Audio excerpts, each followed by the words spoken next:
history students, and welcome to another session of AP Euroblast. I'm here to strike your interest in European history, activate your memory, draw connections, and get you ready for the exam. Welcome to our fifth and final installment on 19th century European imperialism. Today we're going to continue looking at how imperialism affected Europeans at home. Last time we discussed how a multitude of scientific discoveries gave Europeans a new sense of confidence for the future. And we saw how all of these discoveries fit into a broader notion of European realist and materialist views of the world, in art and literature, as well as in science. The confidence that Europeans felt from their accomplishments in science contributed to imperialism in Africa and Asia, and the relative ease with which they dominated these regions militarily, politically, and economically only served to increase their sense of confidence. And yet by the end of the 19th century, Europeans were shifting from the certainties of their realist and materialist views of the world to a relativism in values. Europeans lost confidence in the objectivity of knowledge itself.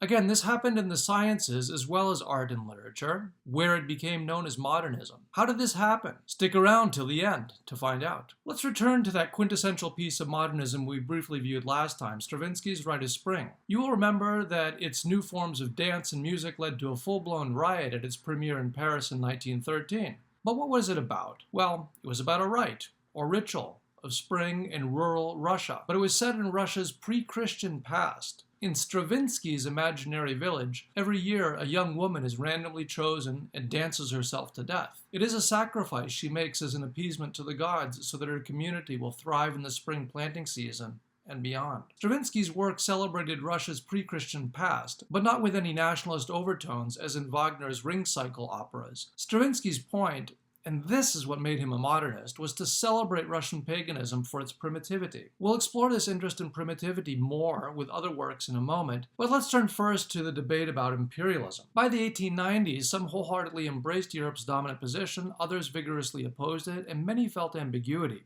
Others drew creative inspiration from the people and cultures of their empire and saw in them the means to escape their dissatisfaction with the rapidly changing life of Europe. Few known artists and writers had as much direct experience of India as Rudyard Kipling, who lived there until the age of 5, then returned for his young adulthood as a reporter moving around to different parts of the country. By the time he had left, he had written 6 volumes of short stories that captured the sights, sounds, and smells of the country he had come to love. Although he spent most of the rest of his life in England, Kipling continued to write about India, the setting for his best-loved novels, stories, and poetry, such as Kim and The Jungle Book. Kipling is still acclaimed as one of the great writers in the English language, but he also has his detractors for his unapologetic and paternalistic defense of empire. Nowhere is this more apparent than in his poem The White Man's Burden. In it, he urges the United States to take control of the Philippines for the good of its own people.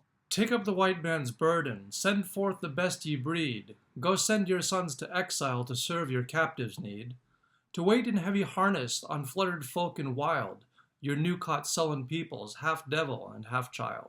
A much darker and more critical view of imperialism came from Joseph Conrad, who had a very different first-hand experience of empire. Conrad is also considered one of the master writers in the English language. This is made all the more remarkable by the fact that English was his 4th or 5th language, and that he did not speak it fluently until he was in his 20s. He lived and worked in 4 different empires over the course of his life: the Russian, French, British, and Belgian. Conrad was from a noble Polish family, but he grew up in humble circumstances inside the Russian Empire. First in Ukraine, but later he had to move around considerably due to the political activity of his nationalist father. Orphaned when he was 11, he continued to move. From the age of 16, Conrad spent 20 years working in the Merchant Marine, first for France, then for Great Britain. He gained direct experience of those 2 empires, which became the material of his stories and novels.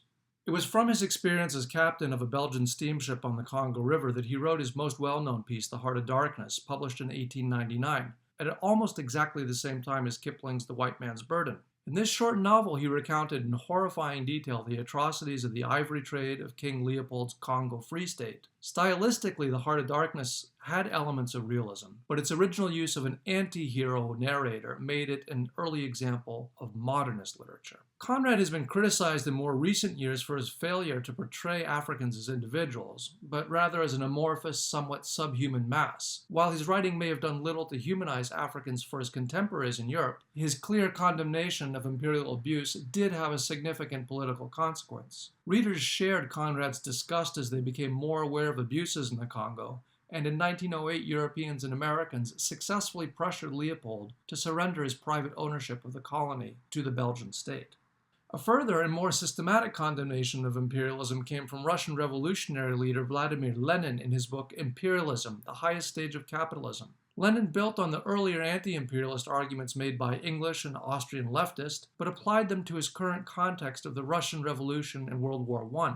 Lenin viewed World War I as an international competition between imperial capitalists, and he refused to sacrifice the lives of workers, be they Russian, German, or anything else, to those greedy interests. It was for this reason that he preferred to make huge concessions to Germany rather than continue to fight. When the Bolshevik Revolution toppled the Tsar in October 1917, that is exactly what he did. He very quickly signed a peace treaty, the Treaty of Brest-Litovsk, so that no more workers had to die, and he surrendered the long-disputed Baltic states to Germany. Lenin's arguments resonated with many ordinary Europeans and Americans, but it would take close to another year before the rest of the countries signed peace and brought World War I to an end.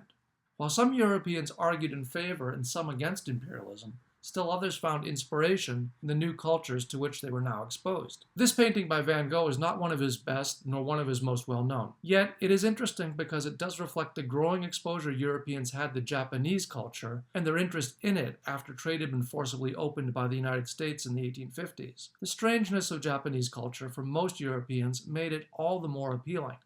If non-European cultures often captured European imagination and fantasy, it was not just because they seemed exotic. Sometimes European interest in foreign cultures had as much to do with a strong distaste for how quickly and profoundly urban life was changing.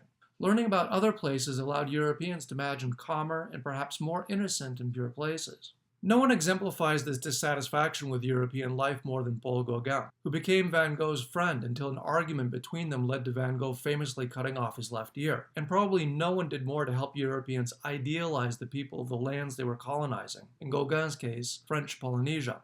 Gauguin's path to painting was a long and improbable one. Even after he started, it would be several years before he produced the works which have made him most well known. He was born in Paris right around the June days of 1848, and his liberal journalist father had to flee with the family soon afterwards. They settled in Peru, the ancestral land of Gauguin's celebrated maternal grandmother, the radical activist and writer Flora Tristan. Gauguin adored his grandmother, but he never met her and only knew her from her writing. He also loved his pampered life in Peru, but it all abruptly came to an end when he was 6 and he had to return to France. Although Gauguin grew up in financial difficulty with his widowed mother, he became a very successful stockbroker by the time he was 23. 11 years later, dissatisfied despite his material success, he became a full-time painter. But Gauguin wasn't just dissatisfied with the life he had been leading, he was dissatisfied with Paris, and as it turned out, after traveling around the country, with France itself. After 8 years of painting, including a brief trip to the Caribbean island of Martinique, he finally arrived for the first time in the remote islands of Polynesia.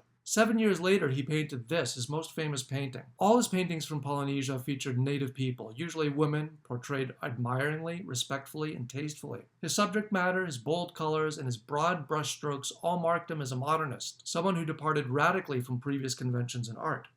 This particular painting is meant as an allegory on the stages of life and is meant to be viewed from right to left, moving from the baby to the grown woman in the center with their arms stretching up to the old woman sitting on the side. In the top left corner are 3 simple sentences in French. Where do we come from? Who are we? Where are we going? These were the questions that, at least for Gauguin, were not satisfactorily answered by the materialist improvements of Europe. 10 years later, a young admirer of Gauguin's made this painting on the left, as well as a self-portrait you see next to it.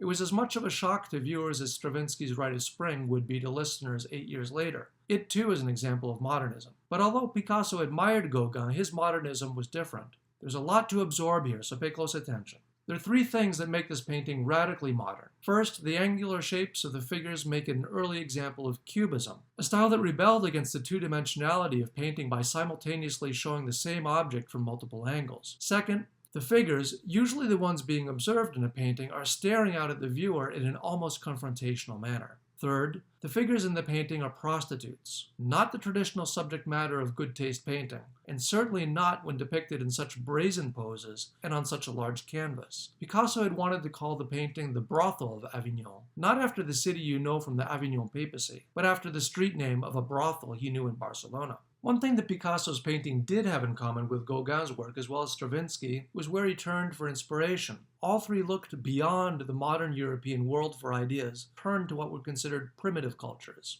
Before we examine the specifics of this painting, let us examine a potentially confusing paradox of modernism. It was the new artistic style of the modern era, from around 1880 to 1940, but since it rejected what it perceived to be the conventional ideas and values of European society, it deliberately sought inspiration in places and times that were a lot less modern than 19th century Europe.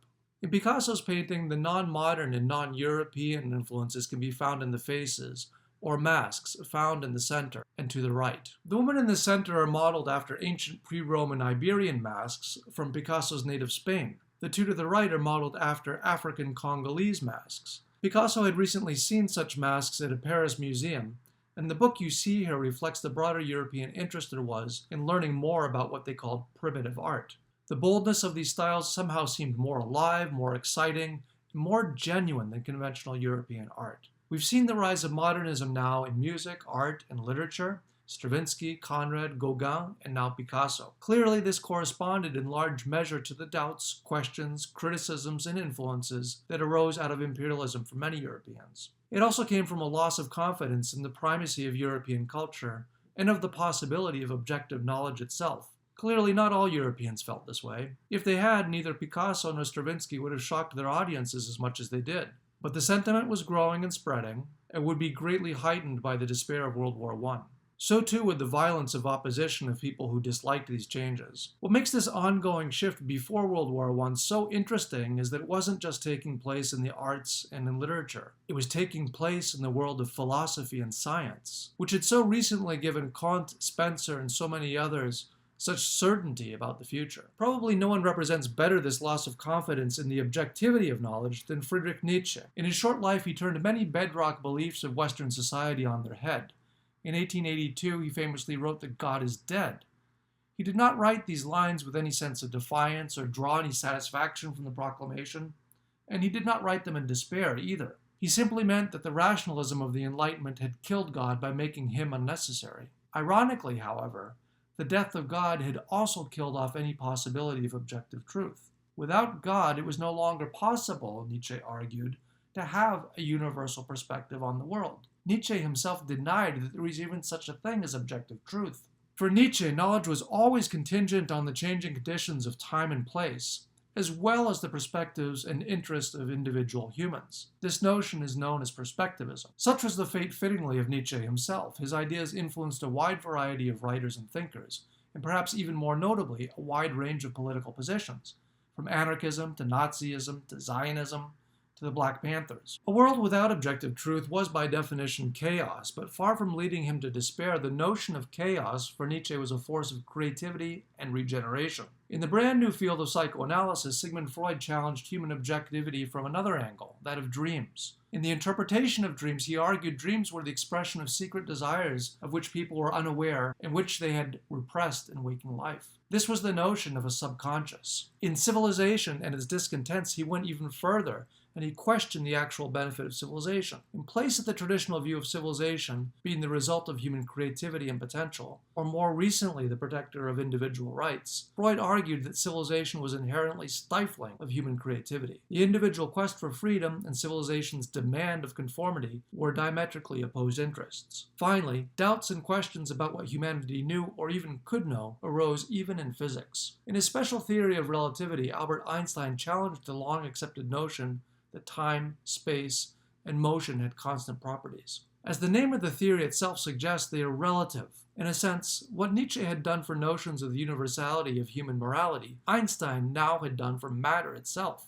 It was already revolutionary, as Nietzsche and Freud had done, to question the possibility of order and predictability of human nature, society, and civilization. To question the order and predictability of the universe was, well, of a whole other magnitude. By the end of the 19th century, artists, writers, and scientists had come a long way from the certainties they had felt only recently before in realism and in their materialist worldviews. Their popularity with at least some members of the general public reflected that their relativism in values and their loss of confidence in objective knowledge was shared by a growing number of people. When World War I fully exposed the horrors of industrialized warfare, even more Europeans would question the supposed logic that had led them there. As a result, modernism continued to grow and find expression in new movements. To end, let's turn to one final artist as a visual representation of the influences of Freud and Einstein, Salvador Dali, in his famous work, The Persistence of Memory. The bendable, drooping clocks are a clear echo of Einstein's notion about the relativity of time itself. In a sense, time, like the clocks, can be bent and reshaped. More broadly,